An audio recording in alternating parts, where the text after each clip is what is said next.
특히 요한계시록의 말씀은 어떤 관점으로 보느냐에 따라서 이 말씀이 완전히 이렇게 180도 바뀌어질 수가 있어요. 그래서 이 성경 전체의 관점을 우리가 좀 생각해 볼 필요가 있는데, 우리 성도들이 가져야 될 이 관점은 뭐냐면, 인간의 관점도 중요하지만 하나님의 관점이 사실 중요합니다. 이 성경을 보면서 하나님 아버지의 심정, 하나님 아버지의 그런 마음, 하나님 아버지의 사랑, 하나님은 사랑이시기 때문에 사랑의 관점으로 이 성경을 보지 않으면 결코 해석이 올바로 나올 수가 없어요. 그러니까 많은 사람들이 요한계시록을 해석하면서 이것을 주석을 쓰면서 많은 오해를 야기한 부분들이 있습니다.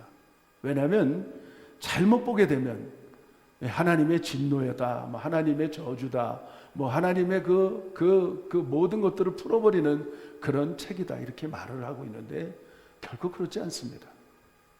하나님은 우리를 기다려 주시는데 정말 2000년을 기다려 줬어요. 2년도 아니고 200년도 아니고 한 사람 한 사람 구원받기를 원하셔서 정말 2000년을 기다려 주시는 하나님의 사랑이에요. 어머니의 사랑이 조금 근사치예요. 우리가 이 땅에서 하나님의 사랑을 조금 우리가 이해할 수 있는 부분은 어머니의 사랑이 맞다고 봐요. 근데 그것도 해석이 안 돼요. 하나님의 사랑은 우리가 이해할 수 없는 부분들이 너무 많아요. 어떨 때는 도저히 생각하지도 못한 그런 일들이 하나님을 통하여 일어나고 있어요. 그 중에 하나가 2000년을 기다리시는 하나님. 왜 그렇게 속히 오시겠다고 말씀하시면서 속히 내가 다시 이 땅에 오시겠다고, 하나님의 나라를 만드시겠다고 약속하시고 올라가신 이후에 2000년이 흘렀어요. 많은 사람들이 그래서 그런 말을 들어요. 예수님 안 오신다. 아니 2000년 동안 안 오셨는데 진짜 안 오신다, 그렇게들 말하는 사람들이 있어요. 그런데 결코 그것은 그렇지 않습니다. 하나님의 시간을, 우리가 하나님의 마음, 하나님의 관점을 보면 우리가 그것이 이해가 돼요. 왜냐하면 하나님은 하루가 1000년 같고 1000년이 하루 같기 때문에 그래요. 그리고 하나님의 시각은 우리의 전체, 인간의 전체의 역사의 통으로 보시기 때문에, 시간 바깥에 있기 때문에 하나님은 사실 시간이 없어요. 시간이라는 개념이 없어요. 시간의 바깥에서 시간 전체를 바라보시는, 통으로 보시는 하나님이에요. 근데 우리는 시간 안에 있기 때문에 시간을 끊을 수도 있고 넓게도 볼 수가 있는 거예요. 그 관점들을 모르면 오해할 수가 있어요. 그 큰 오해 중에 하나가, 예수님이 이 땅에 오셔서 내가 아브라함 이전에 내가 있었다. 그랬더니 이스라엘 바리새인들과 서기관들과 제사장들이 돌을 들어서 네가 하나님보다 더 크냐, 그러면서 죽이려고 했었던 거예요. 이 실상은 성경에 기록되어 있잖아요. 창세기에 내가 창조 이전에 내가 있었다. 예수님이 그런 분이에요. 그러니까 우리가 조금만, 그것을 우리가 조금 신학적으로 얘기하면 연여법이라고 해요. 연여법. 그래서 여러분들의 시각이 연여법으로 열려지지 않으면 절대로 이 성경은 해석이 안 되는데 50%밖에 이해가 안 돼요. 그런데 연여법으로 보면, 하나님의 관점으로 보면 거진 70%, 80% 이해가 될 수 있는 부분이에요. 그동안 우리 많은 기독교 안에서 어떻게 보면 실수했던 게 하나가 귀납법이었어요. 귀납법. 이 귀납법이라는 것은 인간 편에서 하나님을 바라보고, 인간 편에서, 내 편에서 하나님을 이해하려고 하고, 내 편에서 뭔가 이렇게 성경을 보려고 하는데 그러면 50%도 잘 이해가 안 돼요. 그런데 성경은 하나님의 심정으로 보지 않으면, 하나님의 마음으로 보지 않으면, 하나님의 시각으로 보지 않으면 이해가 안 되는 부분이 많습니다. 그래서 이왕이면 우리 세계성교교회는 좀 실력 있게, 좀 실력 있는 성도답게 하나님의 마음이 바꿔져야 될지입니다. 그래서 상대편을 이해하려면 우리가 언더스탠딩이라고 말하죠. 언더스탠딩은 그 사람 밑에서 바라볼 때 이해가 되는 거예요. 아멘이시죠? 네? 우리가 위에서 바라보면 이해가 안 돼요. 내 편에서 보면 절대로 이해가 안 돼요. 그 사람을 이해하려면 그 사람 밑에 내려가서 그 사람을 우러러 보면서 바라볼 때 이해가 되는 것처럼, 우리가 하나님의 시각을 가지고 성경을 듣고 읽고 지키는 자가 복이 있다고 말하는 거예요. 그래서 성경의 요한계시록은 복 받는 책이지, 복을 주는 책이지 결코 진노하고 저주를 받는 책이 절대로 아니라는 거예요. 믿습니까? 우리 세계성교회 성도님들은 정말 실력 있게 어마어마한 이 사건이 일어나는 것들을 바라보면서 하나님이 2000년 동안 얼마나 참으셨으면 저렇게 진노를 쏘실까, 그런 것들을 좀 이해하면서 이 성경 1장부터 22장까지 말씀을 상고하고 들었으면 좋겠어요. 그리고 가능한 한 집에서 한 10번 이상 이 성경을 반복해서 읽으시면 참 이해가 빠를 거예요. 그리고 읽으실 때 어떻게 읽느냐? 그림을 보듯이, 드라마를 보듯이, 영화를 보듯이 그 상상을 동원해서 보셔야 됩니다. 왜냐하면 요한은, 이 저자가 요한인데 요한은 본 것을 가지고, 오늘도 이 본문에 보면 본 것을 그대로 증거했다고 말하고 있어요. 이 문자적으로, 이 단어적으로 해석하게 되면 어떨 때는 해석이 잘 안 돼요. 그러나 21세기를 사는 우리들에게는 정말 복이 있다고 봐요. 왜냐하면 그 당시에 마틴 루터나 존 칼빈이나 이런 사람들은 해석할 수가 없었어요. 왜냐하면 그 시대는 이렇게 여기에 나오는 지식이 빨라지고 또 왕래도 빨라지고 이런 모든 것들을 이해할 수가 없었어요. 하늘을 날아다니고 그 다음에 하루꽃 문화 속에 있는 이 시대가 우리 이 말씀을 이해할 수 있는 거예요. 그래서 당시에 17, 18세기에 이 말씀을 해석할 수 없었던 건 저는 이해합니다. 왜냐하면 그 사람들이 지식이 없어서가 아니고 그 당시 시대의 관점으로는 이해할 수가 없어요. 그런데 지금 우리는 어느 정도 이해가 됩니다. 왜냐하면 지금 인공지능 시대, AR, 그 다음에 로봇 시대, 그 다음에 하늘을 날아다니는 택시가 있고, 그 다음에 그냥 세란만 해주면 자기 목적지에 내려다주고, 요즘은 어디에요? 아마존에서 드론으로 집 앞에 이렇게 툭 떨어뜨려 주기도 하고, 그런 시대에 살기 때문에 이 말씀이 우리가 이해가 되는 거예요. 그렇기 때문에 오늘은 두 번째 1절부터 3절까지 시간을 보면서 정말 이 성경에 요한계시록 안에 7번 복 있는 자를 거론하고 있어요. 우연이 아니죠. 7이라는 숫자는 완전 숫자, 하나님의 숫자예요. 4라는 숫자는 세상 숫자인데 동서남북을 4. 그래서 네 숫자는, 그래서 죽음의 숫자라기도 하죠. 네 숫자는 인간의 숫자예요. 그런데 거기에 성부, 성자, 성령의 숫자가 합해져서 세상과 하나님의 숫자가 합해져서 완전 숫자를 우리가 생각하는데 그게 뭐냐면 7이에요. 7. 그래서 7 숫자는 완전 숫자예요. 그래서 성경에 보면 7 숫자가 어마어마하게 나와요. 그냥 7 교회, 7 재판, 7 대접 심판, 7 나팔, 7 그런 심판들이 어마어마하게 나오고 있는데 그런 것들이 완전 숫자로 우리에게 표현하고 있어요. 그래서 이 숫자에 우리는 연연해서는 안 돼요. 때로는 14만 4천도 나오지만 그 14만 4천이란 말이 숫자도 맞지만은 그 말을 할 때는 정말 어마어마한 물이라는 사실을 가르쳐주고 있다는 거예요. 그래서 어떨 때는 숫자에 우리가 얽매이지 않고 포괄적으로 하나님의 시각으로 넓어져서 우리의 마음들이 하나님의 마음들로 바꿔지시기를 예수의 이름으로 축원합니다. 축복합니다. 그냥 여기서 연연하지 않는 것이 아니고 진짜 하늘을 바라볼 줄 아는, 여러분 혹시 제가 질문을 해볼 테니까 한번 여러분 대답 좀 해보시기 바라요. 한밤중에 여러분들이 주무시다가 눈이 떠져서 바깥에 나가서 한밤중에 하늘을 보실 수 있는 사람들 한번 손 들어요. 하늘을 보신 분들, 하늘의 별이 얼마나 많은지 그만큼 우리가 여유가 없는 거예요. 솔직히 고백하면 짐승처럼 사는 거예요. 땅의 것만 보면서 어떨 때는 하늘을 바라보면서 어떻게 그 하늘의 별자리를 세어가면서 볼 수 있는 그 여유들이 없는 거예요, 지금. 어떻게 보면 우리는 사단들한테 다 속고 있어요. 어제도 어떤 일이 있었냐면 하나님에서 이렇게 사갖고 저희 집사람이 이렇게 쓰고 있었다는 거예요. 그 그 조금만 사는 거 아니고 품에 안고 서 있는데 어떤 할머니 80대 되는 할머니가 뒤에서 주춤주춤 하더라는 거예요. 거기 뒤에서. 그래서 저희 집사람이 제 앞으로 오시라고 그랬더니 화들짝 놀라면서 그럴 수 없다고, 그렇게 할 수 없다고. 그건 쇠치기잖아요, 그렇죠? 근데도 정중하게 노인네니까 들고, 그분도 카트를 끌게 아니고 들고 있으니까 힘드니까 앞에 와서 서 계시라고. 그러면서 이렇게 그 몇 번 건면하는 가운데 오면서 눈물이 글썽글썽하게 서 있더라는 거예요.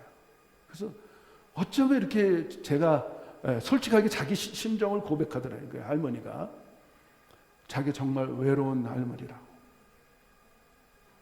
나는 이제까지 80을 살아가면서 이런 친절을 받아본 적이 없다고. 그건 친절도 아니, 잠깐 앞에 와서 서 계시라는 것뿐인데 그거 하나 때문에 그 할머니는 마음이 감동돼서 눈물이 글렁거리면서 저희 집사람하고 대화를 나눴어요. 성경에 보니까 마지막 때는 사랑을 볼 수 없다 그랬어요. 믿음조차도 볼 수 없다는 시대 속에 우리가 산다는 거예요. 그런데 여러분, 살아있는 물고기와 죽은 물고기의 차이점은 극명하게 다릅니다. 죽은 물고기는 그냥 물에 그 냇가에 흘러가는 대로 떠내려가요. 그런데 살아있는 물고기는 어떻습니까? 특별히 연어. 얼마나 그 자기 생명을 낳기 위해서 그 역행하는 거예요. 세상에 흘러가는 물 속에 흘러가는 게 떠내려가는 게 아니고 역행하면서 때로는 그 폭포 가운데 그 튀어 올라가고 때로는 그 높은 9m나 되는 폭포를 차고 올라가는 것을 저는 직접 목격한 사람이기 때문에 여러분, 세상에서 살면서 우리가 세상에 떠내려가는 인생이 아니고 세상을 역행하셔야 됩니다.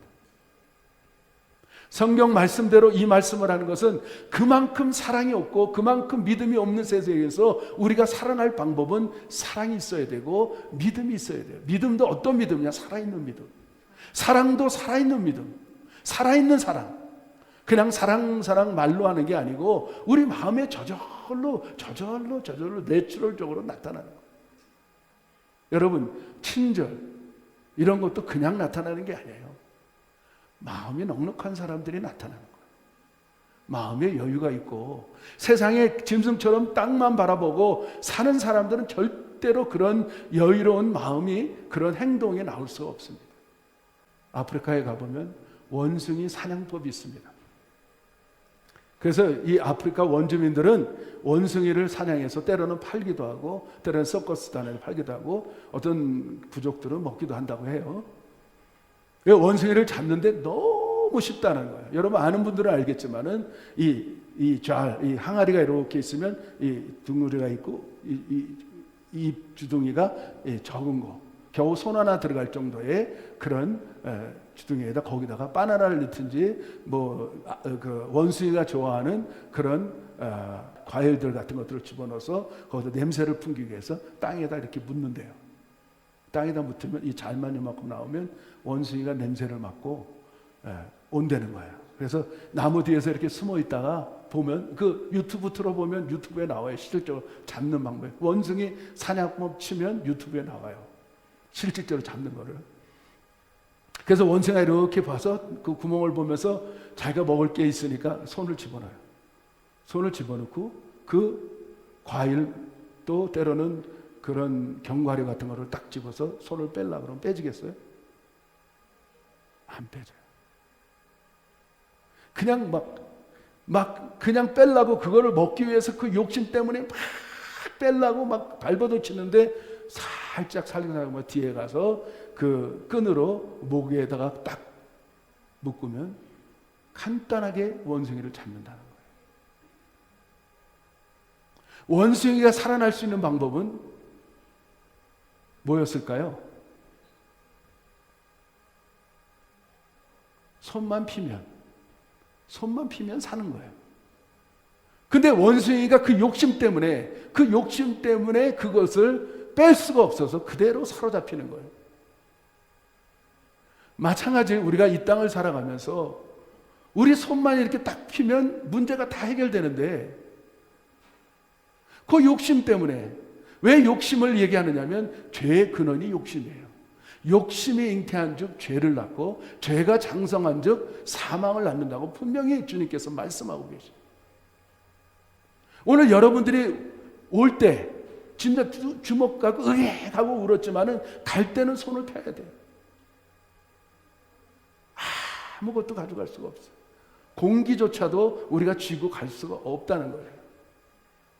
그래서 오늘 이 요한계시록의 복은 어디 복을 얘기하느냐 하면 땅의 복을 얘기하는 게 아니고 하늘의 복을 얘기하고 있다는 거예요.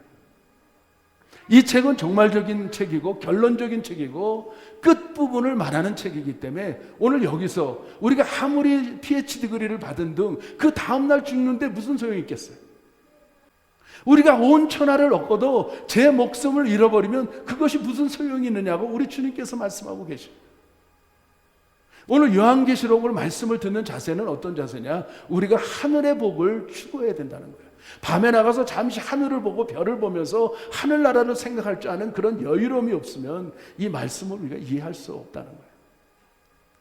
결론의 책입니다. 끝부분의 책이에요. 여기는 종말의 책이에요. 온 천하를 얻고 종말이 오는데 무슨 소용이 있어요? 마치 이 4,000년 전에 노아의 홍수 때 수많은 사람들이 그렇게 막 축적하고 쌓고 그냥 가지려고 욕심을 냈지만 그 다음날 홍수가 일어나서 물 안에 다 장수가 지내는 것처럼 동일한 사건이 이 안에 있다는 거예요. 그렇죠? 그래서 오늘 이 7가지 이 복을 우리가 바라볼 때 땅의 관점으로 바라보면 이해가 할 수가 없어요. 하늘의 관점으로 봐야 돼요. 그리고 여러분들이 손을 놔야 돼요. 원숭이처럼 그냥 꼭 쥐고 있으면 사단한테 잡혀 먹히는 거예요. 그런데 세상의 욕심을 놓을 때 여러분들은 하늘나라의 백성이 되는 거예요. 믿습니까? 할렐루야. 오늘 여러분의 관점이 그렇게 변화되시기를 축원합니다. 아멘. 그렇기 때문에 우리가 아무리 공부하고 PhD 디그리 갖고 그 다음에 우리가 재산을 증축하고 그 다음에 배 두들기면서 내가 평생 동안 먹고 산다고 생각할지라도 그 다음날 그 영혼을 내가 도로 찾는다면 그것이 누구 것이 되겠느냐. 우리 주님께서 말씀한 것처럼. 근데 이 7가지 복은 천국에서 눈 뜰 수 있는 새로운 세계에, 새로운 하나님의 나라에, 새로운 천국에서 우리가 영원히 누릴 수 있는 그런 복을 천명하고 있는 것이 오늘 7가지 요한계시록의 복입니다. 그래서 제가 오늘은 서두를 좀 길게 했지만 간단하게 여러분들 7가지 복을 여러분 직접 눈으로 찾으시면서 성경을 찾으시면서 볼 수 있는 시간 됐습니다. 그러니까 여러분들이 확인하셔야 돼요. 아멘. 첫 번째 복은 오늘 읽었어요. 이 말씀을 읽고 듣고 지키는 자가 복이 있나니 때가 가까웠느니라 이렇게 말해요. 왜 이것이 읽고 듣고 지키는 자가 복이 있다고 말씀하는 이유는 뭐냐면 오늘 본문에 그것을 말하고 있는데 1절에 해답이 있어요. 1절을 다 같이 한번 읽어봐요. 따라합시다. 반드시 속히 될 일. 계시록은 신화의 책이 아니고 장차 반드시 속히 될 일이기 때문에 이 말씀을 읽고 듣고 지키는 자가 그래서 복이 있다는 거예요. 장차 반드시 속히 될 일. 이게 소설이 아니에요. 이거는 성경 66권 중에서 93% 정도는 다 이루어졌어요. 예언의 말씀이. 그런데 지금 제가 볼 때는 7%도 아닌 3% 정도 남았을까? 계시록의 이 사건의 시간을 보면 그거밖에 남지 않았어요, 사실은. 그런데 장차 반드시 속히 될 일을 기록하고 있는 책이기 때문에 우리가 읽고 듣고 지키는 자가 그래서 복이 있다. 아멘. 이해가 되십니까? 네, 두 번째로 우리 한번 볼까요? 어떤 자가 복이 있다고요? 주 안에서 죽은 자가 복이 있다. 왜 그럴까요? 왜? 주 안에서 죽은 자가 왜 복이 있느냐면 첫째 부활에 동참할 수 있는 은혜가 있다는 거예요. 우리가 이 땅을 지금 우리가 신약을 살아가면서 이 교회 시대를 살아가면서 우리가 정말 예수를 잘 믿어야 되는 건 뭐냐면 예수님이 나의 진정한 로드가 되고 주님이 된 그 사람들이 정말 돌아가셨어요. 그런데 성경에 보니까 데살로니가 전후서에 보니까 하나님의 하늘의 천사장 호령 나팔 소리가 일어나고 그 믿음의 사람들을 다 올라오라 하고 명령했을 때 주 안에서 죽은 잠자는 무덤 안에 있는 사람들이 먼저 무덤이 갈라지고 살아나서 부활해서 하늘로 끌어올려내고 바로 뒤따라서 살아서 예수 잘 믿는 사람들이 끌어올려다는 거예요. 그걸 영어로 랩처라고 얘기해, 휴거라고 얘기한다는 거예요. 그러니까 복이 있다는 거예요. 그런데 첫 번째 우리가 휴거를 받은 그 교회 시대의 사람들은 두 번째 심판에 가지 않고 심판석에 같이 앉아서 주님과 함께 1000년 동안 왕노를 할 수 있는 그런 은혜가 있다는 겁니다. 아멘. 믿습니까? 네. 우리는 얼마 있으면 랩처의 사건이 일어납니다. 한순간에 내가 사랑하던, 성경에 보니까 마태복음 24장에 보니까 두 사람이 맷돌을 갈다가 한 사람이 끌어올려가고 한 사람은 남고, 두 사람이 밭을 갈다가 한 사람은 올라가고 한 사람은 남고, 두 사람이 같이 잠을 자다가 한 사람은 올라가고 한 사람은 남는다고 성경에 기록하고 있어요. 우리 예수님이 그 말씀을 하셨어요. 그 사건이 조만간에 올 겁니다. 아멘이십니까? 우리가 그런 소망 갖고 사는 거예요. 죽음을 보지 않고 죽었던 사람도 부활하고 휴거가 되고, 그 다음에 살아서 잘 믿는 사람들은 주님의 천사장 나팔 소리가 들릴 때 두 사람이 맷돌을 갈다가 한 사람은 가고 한 사람은 남고, 난리 나는 사건이 일어나고 있어요. 제가 여러분들에게 권면을 했어요. 레프트 비하인드 그 영화를 한번 보시라고. 너무나 잘 만들었어요. 리얼하게 만들었어요. 성경대로. 세 번째로 여기에 의복을 얘기할 때 성경에는 성도들의 옳은 행실이에요. 그러면 행실이라 얘기해서 우리가 행함으로 구원을 받는다는 게 아니에요. 여러분 오해하지 않고 하나님의 관점으로 보면 구원받은 사람들, 정말 물과 성령으로 거듭난 사람들은 이렇게 살 수 있다는 거예요. 누구의 힘으로? 내 힘으로 선행을 하고 내 힘으로 그렇게 아무리 좋은 일을 한다고 해도 그게 될 수가 없어요. 정말 거듭난 사람들은 하나님의 힘으로, 하나님의 능력으로, 성령의 능력으로 이런 옳은 행실을 할 수가 있는 것입니다. 때로는 아무리 구제연금을 하고 우리가 성경금을 보내고 우리가 그래도 여러분 정말 진실한 그 마음이 있지 않고는 안 되는데, 그게 물과 성령으로 거듭난 사람들은 자원하는 심령이 생겨요. 아멘. 달라요. 달라. 그래서 라오디게아 마지막 교회, 7교회 중에서 라오디게아 마지막 교회에 보면 정말 그 교회는 어떤 교회였냐면 뜨뜻미지근한 교회였어요. 어떻게 보면 지금 우리가 살아가는 이 시대의 교회들을 표현하는지도 몰라요. 뜨겁든지 차든지 해야 되는데 뜨뜻미지근해. 여러분들 콜라나 사이다를 뜨뜻미지근하게 먹어보신 적 있어요?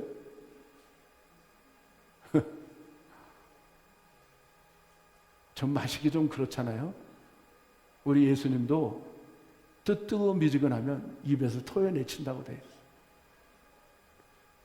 우리가 뜨겁든지 차든지 하셔야 돼요. 정말 열정적으로 주님을 믿든지 아니면 차든지 뜨뜻미지근하니까 여러분 구원받을 기회가 사라져요. 왜냐하면 아주 찬 사람들은 전도의 대상들이잖아요. 근데 교회는 다니는데, 여러분 교회는 나와 있는데, 말씀을 듣는데, 예배는 듣는데 뜨뜻미지근해. 그 사람 구원받았는지 안 받았는지 구원 체크하기가 얼마나 힘든지 몰라요. 왜냐하면 그 사람의 자존심도 있고 그 사람들의 그런 것들이 있기 때문에 그렇게 구원 체크할 수가 좀 없어요, 때로는. 그래서 저는 항상 장래 그렇게 임종하는 그분을 찾아가서 끝까지 찾아가서 저는 고백을 시켜요. 왜냐하면 그때가 기회이기 때문에. 여러분 구원의 확신이 있어야 될 줄 믿습니다. 언제든지 우리가 주님이 부른다고 해도 그냥 바로 올라갈 수 있는 그런 휴거받은 성도들이 돼야 돼요. 그래서 여러분 정말 너희가 가난한 것과 눈먼 것과 헐거벗은 것을 알지 못한다는 거야. 이 시대의 교회들은 자기가 구원받았는지 헐거벗었는지, 내가 지금 영적인 장님인지 지금 벌거벗어서 지금 부끄러움이 있는지도 모를 정도로 그냥 살고 있는 게 이 시대의 교회의 성도들의 모습이에요. 그럴 때 주님께서 너희는 안약을 사서 발라보게 하고 겉옷을 사서 입어라. 부끄러움을 가려라. 성도들의 바른 행실이 있어야 될 줄 믿습니다. 어린 양의 혼인잔치에 청함을 받은 사람들이 복이 있다는 거예요. 마지막 때는 청함 받은 사람이 있고 청하지 못한 사람이 있어요. 청함 받은 사람이 어떤 사람이고 청함 받지 못한 사람이 어떤 사람이냐? 내 안에 내 자신이 성령의 전을 이루고 있느냐? 성령의 전을 이루고 있느냐? 성경의 고린도전서에 보니까 너희 몸이 하나님의 성전인 것과 하나님의 성전 안에 하나님이 계시는지 너희가 알지 못하느냐? 우리가 우리의 몸이 하나님의 전이에요. 그래서 우리 몸을 마음대로 굴려서는 안 돼요. 아멘. 응? 때로는 우리가 정말 먹는 것도 조심해야 되고 마시는 것도 조심해야 되고 하나님이 금한 것들은 우리가 좀 조심할 필요가 있어요. 왜냐하면 우리가 전이기 때문에. 믿습니까? 그러니까 정말 청함받은 사람들은 그렇게 살아요. 정결한 슬기로운 신부들처럼. 성경에 보니까 신부가, 그리스도의 신부가 교회예요. 교회인데 교회가 누구냐? 우리예요. 우리. 건물이 아니에요. 건물이. 교회는 우리의 몸이에요. 몸. 하나님의 교회. 그래서 이렇게 모여서 우리가 예배드리는 것이 우리가 정말 함께 연합해서 모이는 것을 기뻐하는 거예요. 우리는 발이기 때문에. 우리의 몸의 머리는 예수님이고. 아멘. 여러분 청함받은 여러분 되시길 바랍니다. 그래서 여러분들이 성전의 전이 되셔야 돼요. 하나님이 내 안에 들어오셔서 나를 주관하세요. 그리고 나를 인도하세요. 나의 육체의 모든 것들이 운전수가 되셔서 기사가 되셔서 나를 오른쪽으로 왼쪽으로 컨트롤 하시는 분이 하나님의 성령님이십니다. 아멘. 때로는 욕하지 마 그러면 욕 안 해야 되고, 가 그러면 가야 되고, 오라 그러면 오야 되고, 스탑 그러면 스탑해야 되고. 성령님의 음성이 들려요. 여러분들 믿습니까? 여러분 성령의 음성이 들려지기를 축원합니다. 양심 안에 성령이 말씀하고 있어요. 때로는 아주 막 극명하게 막 그냥 자세하게 말씀할 때가 있어요. 어떨 때는 거기 가지 마 그래요. 저는 그래요. 어떨 때는 새벽에도 엄청 그냥 눈이 바짝 떠질 정도로 일어나 그래요. 그러면 여지없이 5시 반, 6시예요. 깜짝 놀라서 막 일어나요. 그러면 새벽기도 시간이에요. 얼마나 여러분들이 세심하게 성령님이 역사하시는지를 믿으시기를 바랍니다. 첫째 부활에 참여하는 자들. 여기 연결되는 게 있죠. 첫째 부활에 참여하는 자들. 첫 번째 들림을 받은 사람들. 제가 나중에 이제 도표를 보면서 휴거에 대해서 자세하게 여러분들에게 말씀을 드릴 거예요. 근데 제가 믿는 휴거 잠시 말씀드리냐면 부분적 휴거를 저는 취합니다. 부분적 휴거. 그래서 예수 잘 믿는 사람들이 첫째 부활에 동참하는 것은 첫 번째 교회 시대의 부활이 있고 두 번째는 환난 중에 부활하는 그 사람들은 어떤 사람이냐? 순교를 당한 사람들. 순교, 이렇게 환난 중에 들림받을 수 있는 사람들은 어떤 사람이냐면 환난 중 성도들은 순교를 당해야 돼요. 그 사람이 들림받아요. 그러니까 여러분 정말 구원받으려면 교회 시대 때 구원받는 게 좋아요. 교회 시대는 순교하지 않아도 잘만 믿으면 되니까.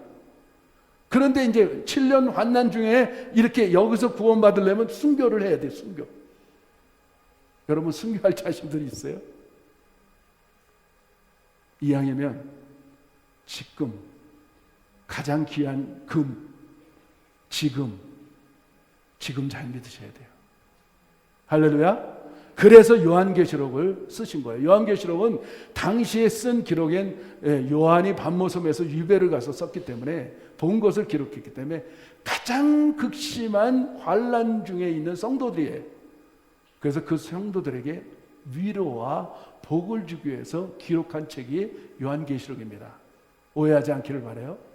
그 사람들을 위로하고 그 사람들을 정말 하늘나라가 있다는 것을 깨닫게 하고 장차 장래의 미래에 이런 그런 무독한 자들이 다 지옥에 갈 수 있다는 것을 보여주기 위해서 이렇게 기록한 책이 요한계시록입니다. 우리 크리스찬들한테는 복 있는 책입니다. 할렐루야. 믿으시기 바랍니다. 보라, behold, 내가 빨리 오시겠다는 거. 하나님께서 정말 여러분 주님이 오실 때는 언제 오셨지? 이렇게 되는 거예요. 그래서 한국에 사는 성도들은 이런 성도들이 있다는 거예요. 막 열심히 일하고 막 그러다가 이제 20평에 살다가 40평짜리 이사 갔는데 그 다음날 온다 그러면 안 된다는 거죠. 이거 좀 살아봐야 되는데. 조그만 데 살다 넓은 데 사는, 이제는 좀 천천히 오세요. 그게 안 되죠. 키오리니, 내가 보라 속히 오리니, 이 책의 예언의 말씀을 지키는 자가 1절 3절하고 같은 맥락의 말씀인데 거듭 반복하는 이유는 속히 오시겠다는 거예요. 아멘. 여러분 우리 다 들림 받읍시다. 정말 한 사람도 빠짐없이 랩처 휴거가 돼서 정말 이 환난에 지나가는 그런 성도들이 되지 않기를 바라요. 제가 그런 마음의 소원이 있기 때문에 요한계시록을 다루는 거예요. 지금요. 우리 세계성교회 성도들은 환난 전에 그냥 완전히 다 들림받아서 정말 하늘에서 혼인잔치가 일어나는 그런 성경대로 우리가 신부가 돼서 신랑 되신 예수님과 혼인잔치 공중에서 구름 가운데 그런 역사가 일어나는 그 일을 우리는 겪어야 될 줄 믿습니다. 그렇기 때문에 지금부터 여러분 잘 믿으시기 바라요. 지금부터. 딴 데 아니고 지금부터. 그래서 여러분의 관점도 그냥 귀납적인 관점에서 연어법인 관점으로 하나님의 심정과 하나님의 시각으로 변화되길 바라고, 이 마음도 세상 마음에서 하나님의 하늘나라의 그 넓은 가슴으로, 하나님의 가슴으로 바꿔지길 바라요. 할렐루야. 그래서 이 어리석은 원숭이처럼 그냥 손을 집어넣고 그거 안 뺏기려고 그러다가 사로잡히지 말고, 마귀한테 사로잡히지 말고 노문 살아요. 노문. 세상 것을 놓으면 사는 거예요. 욕심을 내려놓으면 우리는 살게 돼 있어요. 그게 하늘나라의 법이에요. 하늘의 법과 땅의 법이 얼마나 다른지 몰라요. 성경에 보면 죽고자 하는 자는 살 것이고 살고자 하는 자는 죽으리라고 해요. 그게 하늘의 법이에요. 응? 세상 법과 하늘의 법은 다릅니다. 마지막으로 우리가 두루마기를 빠는 자들. 어떤 사람들일까요? 두루마기를 빠는 사람들. 의에 하나님의 옷이 세마포 옷이 있는데 우리가 세상에서 그 세마포 옷을 입으려면 어떻게 우리가 입어야 되느냐? 진정으로 회개하는 자. 회개하는 사람. 우리가 조금 오해하는 부분이 있어요. 회개에 대해서 오해하는 사람들이 있는데 많은 경우에 제가 이렇게 상담을 해보잖아요. 그런데 많은 사람들이 회개했다고 얘기하는데 회개한 게 아니고 그거는 후회한 거예요. 후회. 회개가 아니고 회야, 회. 그걸 가지고 회개한 걸로 착각하는 사람들이 너무 많아요. 진정한 회개는 내가 회개하는 게 아니고 성령이 나에게 도와줘서 성령의 능력을 통하여 회개가 일어나는 거예요. 내 스스로 내 자아를 통하여 일어나는 회개가 있고 그 다음에 하나님의 성령이 임재하셔 회개하는 회개가 있습니다. 여러분. 그래서 물과 성령으로 거듭난 사람들은 그것을 알아요. 제가 말하는 것을 무슨 뜻인지 그거를 알아요. 왜냐하면 체험했기 때문에. 저도 그런 적이 30년 전에 있었어요. 도저히 감당할 수 없는 그런 일들이 저한테 다가왔었어요. 한 5시간을 통곡하면서 울은 적이 있어요. 눈물 콧물 다 빼고. 그거는 제 의지로 안 되더라고요. 멈추려고 해도 안 되더라고요. 그냥 막 회개하는데 제가 평생 살았던 모든 죄악들이 이렇게 이 등사에 그 영화가 지나가듯이 그냥 한순간에 지나가는데 그거를 보면서 막 떼굴떼굴 굴렀어요. 내가 이렇게 악한 사람이었구나. 그렇다고 다 동일하게 저처럼 그런 경험이 있지는 않을 거라고 저는 받아요. 그런데 성령이 도와주는 회개와 내가 스스로 하는 회개는 다릅니다. 그리고 삶의 열매가 저절로 나타납니다. 변화가 일어나요. 욕을 끊임없이 했던 사람들이 욕이 멈춰지고, 나쁜 행동을 했던 사람들이 나쁜 행동이 끊쳐지고, 사기치고 도둑질하던 사람들이 멈춰지고, 나쁜 생각을 했던 사람들, 그런 것들이 한순간에 멈춰집니다.